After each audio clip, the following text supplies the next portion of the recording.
Olá, somos do grupo de fisioterapia e nesse vídeo iremos abordar o desenvolvimento do sistema muscular. Músculos, eles são tecidos, cujas células ou fibras musculares possuem a função de permitir a contração e a produção de movimentos. O sistema muscular é composto pelos diversos músculos do corpo humano e correspondem a cerca de 50% do peso total do nosso organismo. Possuem a função de sustentação, locomoção, proteção dos órgãos internos, produção de calor e armazenamento do glicogênio. Mas quais são os tipos de músculo? O corpo humano ele é formado por três tipos musculares diferentes: o estriado esquelético, o estriado cardíaco e o não estriado. Observando os músculos de um indivíduo adulto, podemos entender toda a sua especificidade e importância. Mas como os músculos são formados? Não estamos falando de hipertrofia, onde ocorre o aumento do volume e da forma dos músculos. Queremos entender como realmente iniciou esse processo, na fase embrionária do indivíduo. Desta forma, entenderemos na íntegra como esse sistema é formado e composto, observando os estágios e os mecanismos de desenvolvimento, e também poderemos visualizar algumas anomalias que estão presentes na vida de algumas pessoas. Embriologia. A partir do estudo do embrião, iremos passar rapidamente pelas fases da fertilização, clivagem, gastrulação e organogênese para entender esse processo. Fertilização. O desenvolvimento humano começa na fertilização, quando um óvulo é fertilizado por um espermatozoide e se torna um zigoto. Envolve muitas mudanças que transformam um zigoto em um ser humano multicelular. Este embrião irá passar por três fases. A primeira fase chama-se clivagem. Nela, as divisões mitóticas são rápidas e dão origem às células chamadas blastômeros.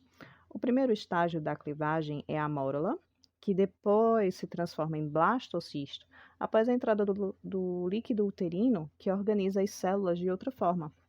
O blastocisto ele é implantado no útero e algumas alterações levam à formação de um disco embrionário bilaminar.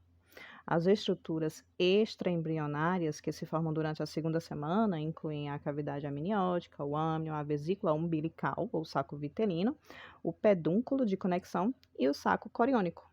A partir da terceira semana, ocorrerão inúmeros eventos no desenvolvimento desse embrião.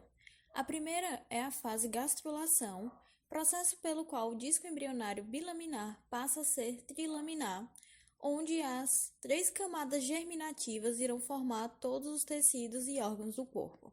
Essa fase começa com a formação da linha primitiva, que irá permitir a formação da ectoderme, mesoderme e endoderma. Teremos também a formação da notocorda, tubo neural, alantoide, sistema cardiovascular primitivo. Durante a formação da notocorda e do tubo neural, o mesoderma se diferencia na fase da organogênese, surgindo então as lâminas do mesoderma, dispostas lateralmente ao processo notocordal ao longo de toda sua extensão. Essas lâminas são chamadas de mesoderma paraxial, mesoderma intermediário e mesoderma lateral. O mesoderma paraxial passa por um processo de fragmentação que segue o sentido crânio-caudal, dando origem a várias estruturas pares em blocos denominados de somitos. É a partir desses somitos que surgem os músculos. Os mioblastos, células musculares embrionárias que formam os músculos esqueléticos do tronco, são derivados do mesênquima, nas regiões de miotônio dos somitos. Os mioblastos logo se fusionam para formar estruturas alongadas, multinucleadas e cilíndricas, os miotubos. O crescimento muscular resulta da fusão contínua dos mioblastos e miotubos. Devido ao fato de as células musculares serem longas e estreitas, são denominadas fibras musculares. Cada parte do miotômio de um somito se ramifica em uma divisão epiaxial dorsal e uma divisão epiaxial ventral. Os mioblastos das divisões epiaxiais dos miotômios formam os músculos segmentares do eixo corporal principal e os músculos extensores do pescoço e da coluna vertebral. Já os mioblastos das divisões epiaxiais dos miotômios cervicais formam os músculos escaleno. pré-vertebral, geniódio e o infra-iódios. Aqueles derivados dos miotônios torácicos formam os músculos flexores laterais e anterior da coluna vertebral, enquanto os miotônios lombares formam o músculo quadrado lombar. Os músculos dos membros, os músculos intercostais e os músculos abdominais também são derivados da divisão epiaxial dos miotônios.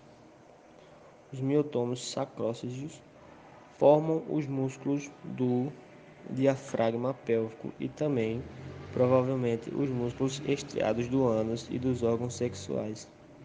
A musculatura dos membros se desenvolve a partir dos mioblastos, que estão ao redor dos ossos em desenvolvimento. Algumas fibras musculares lisas se diferenciam a partir do mesenquima, que envolve a endoderme do intestino primitivo e de seus derivados. A musculatura lisa das paredes de muitos vasos sanguíneos e linfáticos surge a partir da mesoderme somática. Os músculos da íris e as células mioepiteliais presentes nas glândulas mamárias e sudoríparas são derivados de células mesenquimais que se originaram a partir da ectoderme. A mesoderme lateral origina o mesenquima ao redor do tubo cardíaco em desenvolvimento. Os mioblastos cardíacos são derivados desse mesenquima pela diferenciação e pelo crescimento de células individuais.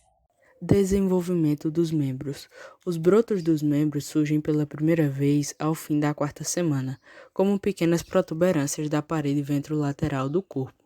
O desenvolvimento dos membros começa com a ativação de um grupo de células mesenquimais na mesoderme lateral. Os brotos dos membros superiores são visíveis por volta do dia 26 ou 27, enquanto os brotos dos membros inferiores surgem após 1 ou 2 dias. Cada broto consiste em uma massa de mesênquima, coberto por ectoderme.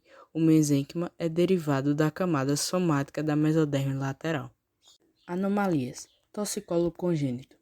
O músculo esternocleidomastóide é, às vezes, lesionado ao parto, resultando em torcicolo congênito.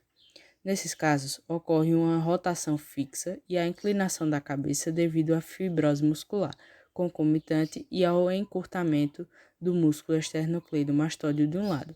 Apesar de o trauma ao nascimento ser comumente considerado uma causa de torcicolo congênito, ele também pode resultar de um mau posicionamento no útero. Polidactilia. Os dedos supranumerários são comuns. Frequentemente, o dedo adicional está incompletamente formado e não dispõe de desenvolvimento muscular apropriado, o que o torna inútil.